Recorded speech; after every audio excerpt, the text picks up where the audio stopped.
काल ना आहोंचा वाढदिवस होता, पण काय झालं ना, वर्कलोड असल्यामुळे त्यांना सुट्टी मिळाली नाही आणि हाफ डे मिळाला नाही.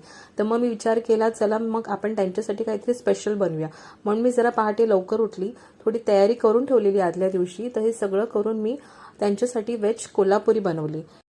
ही भाजी थोडीशी तिखट असते, पण ट्रस्ट मी या पद्धतीने बनवलं तर चवीला पण उत्कृष्ट लागणार.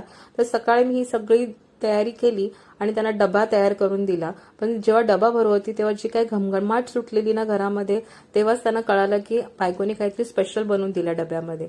तर संध्याकाळी जेव्हा ते लेट घरी आले तेव्हा मी विचारण्याच्या आधीच त्यांनी समोरून सांगितलं की भाजी खूप छान बनलेली होती.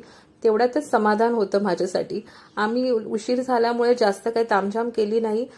तर छोटासा केक आणून आम्ही चौघांनी बाबांचा सेलिब्रेट केला अशा पद्धतीने वाढदिवस.